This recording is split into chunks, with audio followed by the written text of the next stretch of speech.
খালেদা জিয়াকে এখন যদি আপনি ইনজেকশন দিয়ে মেরেও ফেলেন, কথা বলতে পারবে? লাইফ সাপোর্টে আছে, ওনার চিকিৎসা চলছে। যারা তারা জানিয়েছে যে লাইফ সাপোর্টে যেগুলো লাগানো আছে শরীরে, যদি খুলে ফেলা যায় সঙ্গে সঙ্গে মরে যাবে। তার মানে একটা কৃত্রিম ভাবে তাকে বাঁচিয়ে রাখা এখনো হয়েছে। ওনারা নিয়ে যাচ্ছে আমেরিকাতে, লন্ডনে। আশা করছে সুস্থ হবে। যদি না হয় আল্লাহ যেন ইমানের সাথে তুলি নেয়। তার বেঁচে থাকাটা দরকার, কারণ তার স্বামী এবং তার যে বিএনপি, সে বিএনপি এখন আর বাংলাদেশে নেই। তারা না থাকলে আর এটাও থাকবে না।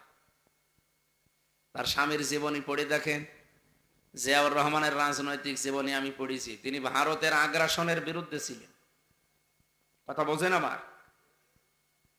তার স্ত্রী বেগম খালেদা জিয়া সারা জীবনই ভারত বিদ্বেষী ছিলেন। এ কারণেই তো হাসিনা তারা দেখতে পাচ্ছ, তাদের ভেতরে দ্বন্দ্বটাই শুধু এটা নেই। একজন ভারত প্রীতিতে একেবারে সর্বোচ্চ পর্যায়ে দেখিয়েছে, আর একজন দেখাতেই পারেনি। এ কারণে এখন তার ফিরে আসা যেহেতু আর হাসিনার সম্ভব না, কারণ তার যে ফাঁসির আদেশ দিয়েছে, তার এখন যদি ফাঁসি থেকে বাঁচতে হয়, বাংলাদেশে একটা পদ্ধতি বাকি আছে। হাসিনা যদি এ দেশে ফিরে এসে বাঁচতে চায়, আসলেই তো ফাঁসি হয়ে যাবে। যদি বেঁচে থাকতে চায়, ওনার একটা পদ্ধতি আছে। কি বলেন তো? না না, কিসের ক্ষমা? ক্ষমা ইউনুস ক্ষমা করবে? ডক্টর মোহাম্মদ ইউনুস ক্ষমা করবে তারে? যে চালানো চালিয়েছে এই বুড়ো মানুষটারে। জনগণ তো ক্ষমা করবে না, বলা যায় না। একটা পদ্ধতি কি, এ দেশে এখনো কোনো মহিলার ফাঁসি আজ পর্যন্ত হয়নি, এবং আমরা চাই যে না হোক, কারণ মেয়েদের ফাঁসি দেওয়া খুব কঠিন। ফাঁসি তো আমি এই 3 বছরে বহু ফাঁসি দেখেছি, আমার সামনে সব দিয়েছে। সামনে দিয়ে নিয়ে যেত যে আজকে তার জীবন আর 10 মিনিট পরে শেষ। কি জোরে জোরে তাকবীর দিত যারা মুসলিম। হিন্দুকেও ফাঁসি দেওয়া দেখেছি, হিন্দুরা তো হরে হরে করতো। মুসলমান যাদের ইমান খুব মজবুত, তারা আল্লাহু আকবারের তাকবীর দিতে দিতে আমাদের সামনে দিয়ে যেত। মাঝে মাঝে আমি যে দেখতাম যে ফাঁসির এই যে মঞ্চটা, ওখানে শুধু ওই ফাঁসি দেওয়ার সময় দড়িটা নিয়ে আসে। বহু মানুষকে দেখেছি, পুরুষ মানুষ ফাঁসি দেওয়ার পরে যখন দড়িটা এভাবে ছিঁড়ে যায়, গলাটা আটকিয়ে কি যে লাফায়। একটা মানুষ জীবিত অবস্থায় আপনার সামনে থেকে মরে যাচ্ছে তড়পাতে তড়পাতে। এ দৃশ্য আমি একটা না বহু দেখেছি। 3 বছর তো জেলে ছিলাম, অনেক দিন না? অনেক দিন। মেয়েদেরও ফাঁসি দিলে ঠিক ওই অবস্থায় লাফাবে, তড়পাবে। আমরা চাই না ওনার ফাঁসি হোক। যদি বাঁচতে চাইলে একটা পদ্ধতি আছে, যেখানে আছে ওই দাদা মোদিরে মুসলমান বানিয়ে বিয়ে করে একটা সন্তান পেটে নেওয়া লাগবে। তাছাড়া বাঁচার কোনো উপায় নেই, কারণ সন্তান পেটে থাকলে তার ফাঁসি হয় না। বুদ্ধি কিন্তু ভালো, একটা মুসলমান ভাইও বাড়বে, আর একটা দরকার ভাগ্নে বাড়বে। আমাদের যেহেতু আপা হয়, কে বাড়বে? ভাগ্নে। আর দোলা ভাইটাও যদি মুসলমান হয়ে যায়, তো একটা মুসলমান ভাই বেড়ে গেল না?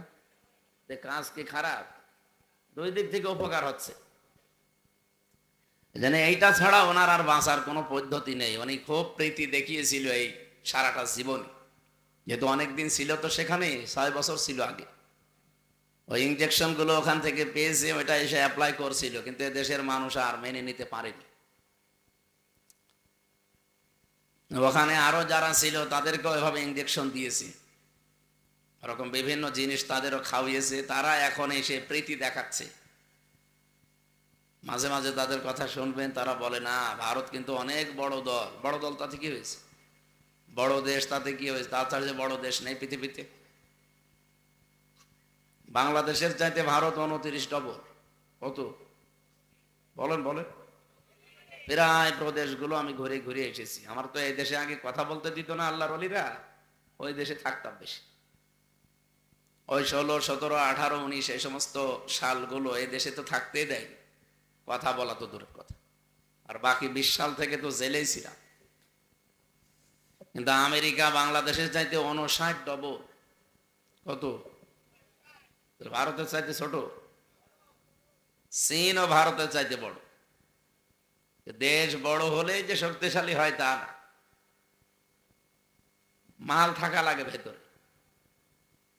ওদের যত মানুষই আছে ওদের ভেতরে একটা ভয় আছে, কারণ সে জিনিস ঈমান নেই। আর আমাদের মানুষ যাই হোক, আমাদের ভেতরে যে ঈমান আছে পাওয়ার দিকেছে। এক আবুল সরকার শুধু গাইল দিয়েছে, ওরে মনে হয় যে নামাজ পড়ে না, সেও গালি দেয়। আমি কি বেশি বললাম? যে নামাজ পড়ে না, ঈদের নামাজও পড়ে না, সেও গালি দিচ্ছে। ওনার জন্য দোয়া করছি মন থেকে, শুধু এই কারণে উনি ভারতের আগ্রাসনের বিরুদ্ধে সারা জীবন লড়াই করেছেন। এখনো যদি সুস্থ থাকতেন, বেঁচে থাকতেন, এভাবেই করতেন। এই জন্য তার বেঁচে থাকাটা দরকার। ওনার এই যে কথাবার্তা আল্লাহ বন্ধ করে দিয়েছে, এখন যতই আপনি পিটান, যত ইনজেকশন দেন, কথা কিন্তু আর বলতে পারছে না। তার মানে হাদিস কোরআনের ব্যাখ্যা অনুযায়ী ওনারা যে ফেরেশতারা যে দায়িত্বগুলো পালন করে, ওইটা পালন করা বন্ধ করে দিয়েছে।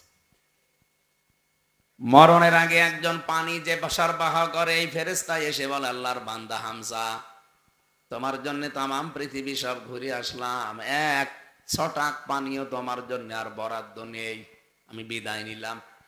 এতদিন তোমার জন্য ছিলাম, আমি কাজ করতাম, কিন্তু এখন দেখছি যে এক ছটাক পানিও তোমার জন্য আর তামাম দুনিয়ায় নেই। খাবারের যে দায়িত্ব আছে ফেরেশতা, ওটা এসে বলে, হামজা, তামাম পৃথিবী ঘুরলাম, কিন্তু 100টা খাবারও তোমার জন্য আর বরাদ্দ নেই, আমি এতদিন ছিলাম, এখন বিদায় নিলাম, থাকো। একটা একটা করে প্রত্যেকটা ফেরেশতা এসে যখন বিদায় নিয়ে চলে যায়, সর্বশেষ আসে হযরতে আজরাইল। কে? বলেন বলেন। হযরতে আজরাইল ফেরেশতা আসে, উনি আর অনুমতি নেওয়ার জন্য না, উনি এসে জান কবজ করে। এই পৃথিবীতে শুধু 2 জন মানুষের কাছে হযরতে আজরাইল অনুমতি চেয়েছিলেন। একজন হযরতে আদম আলাইহিস সালাম। এই মোবাইল বন্ধ করে রাখেন, কথা না শুনতে চাইলে বাড়ি যাবেন, কথা শুনতে চাইলে বন্ধ করে রাখেন, ভালো করে শুনবেন। হযরতে আদম নবীকে আল্লাহ 1000 বছর হায়াত দিয়েছিলেন। উনি ওনার সন্তান হযরতে ইদ্রিস নবী আলাইহিস সালামকে কিছু হায়াত দান করে দিয়েছিলেন।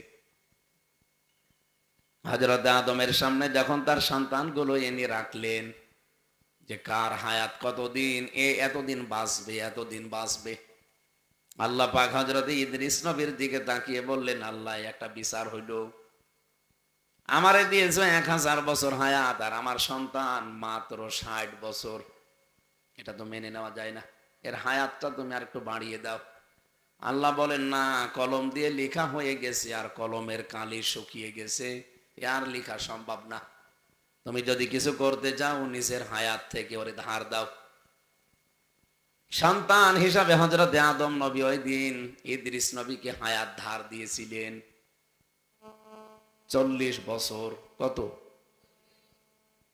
উনি বললেন, অন্তত তারে 100 বছর বাঁচার মতো একটা ব্যবস্থা করে দেন। উনি 100 বছরের দুনিয়ায় বেশি ছিলেন হযরতে ইদ্রিস নবী। আদম নবী যেহেতু 40 বছর ধার দিয়েছে, থাকবে কতদিন? 960 বছর পর ঠিক ফেরেশতা আজরাইল এসে বলছে, আদম নবী চলেন। কোথায় যাব? আপনার হায়াত শেষ।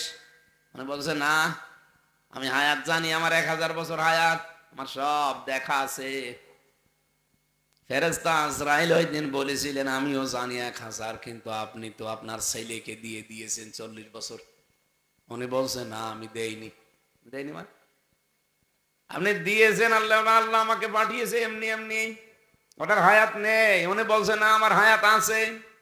এই যে এই দিন এসেছিলেন অনুমতি নিতে।